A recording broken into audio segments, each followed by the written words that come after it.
We've been talking a lot recently on this show about what we don't know. In today's episode, we're going to talk about that fundamental uncertainty as a marker for healthy teams. My name is Jonathan Cottrell. You're listening to Developer T. My goal on this show is to help driven developers like you find clarity, perspective, and purpose in their careers. Today's episode is a short episode. We're going to be doing a little bit more of these kind of short episodes as we move into the future. Some of these episodes are favorites among the community of people who listen to this show. So hopefully you will enjoy today's quick discussion on uncertainty. The truth, as we've said in recent episodes, is that you have such a small amount of information at any given point in time. In fact, all of humanity's availability of information is so vastly limited that we don't even necessarily know our own history. We know parts and pieces, but at some point, our knowledge runs out. Even our recorded knowledge runs out. But even more perplexing is our ability to look forward in time, or even the concept that we might be able to look forward in time. This is perplexing because so often much of our attention and energy is put into this particular effort, predicting what will happen next. So much of our brain's activities are built to prepare us for what is about to happen, rather than recovering or reflecting on what already has happened. And in fact, you could probably argue with a neurologist or even a sociologist that the purpose of reflection and recovery is still in anticipation of whatever's coming next. And so it shouldn't surprise us that many of our attempts as companies, as teams, are to try to predict that future.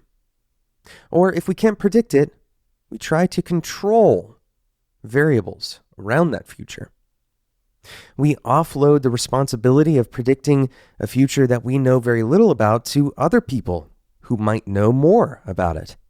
For example, we ask developers to estimate how long a certain amount of work will take if we are not subject matters in that particular area. And there's nothing particularly wrong with this on its own. But we have some incompatibilities that we need to deal with as teams that often break product teams and cause them to fail in drastic ways. Specifically, we have to come to the realization and acceptance of the fundamental uncertainty that surrounds us. And what this looks like in practice is that in our attempts to predict the future, to make estimates, for example, or create roadmaps on our product plan, whatever thing you're trying to do to cast into the future, we have to recognize and consistently, here's the key for this episode, consistently protect our understanding of uncertainty. So many of our efforts are, once again, focused on converting that uncertain future into something that is certain. Sometimes this happens unconsciously. We ask a developer for an estimate, and then henceforth we treat that estimate as a commitment. In these scenarios, one of two things must be true. Either, one, we believe that the developers have some unique ability to forecast into the future that we don't have, or two, we're asking a developer to consume the uncertainty and the negative effects of that uncertainty for themselves. Now, why is this bad? Because we should be able to share the burden of uncertainty as a team, right? So asking a developer to consume the negative burden of uncertainty seems reasonable for a certain amount of the work that they're going to do. But here's where the problem arises.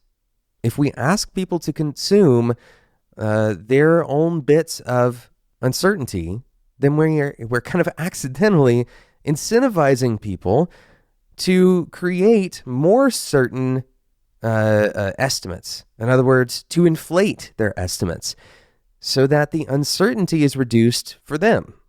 So what can we do instead? As leaders, it is our responsibility to systematically protect uncertainty. Instead of viewing uncertainty as the enemy, view it as an ally. Uncertainty allows us to stay in a state that is unresolved, that creates a positive, creative tension for the developers or for our team, for the people that we're working with to navigate through.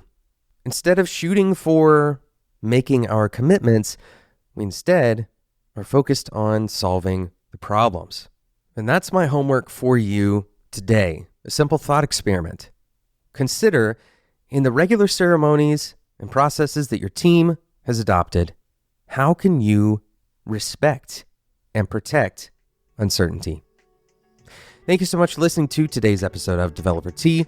In lieu of a sponsor, I would like to ask you to go and leave a review for Developer Tea on iTunes. In the first couple of years that we launched this show, we had a ton of reviews, incredibly helpful, not just because it helps, push the show up and help other developers find the show, but also it provides some critical guidance to me to continue making this show better. Thank you so much for listening to today's episode. This episode was produced by Sarah Jackson. My name is Jonathan Cottrell, and until next time, enjoy your tea.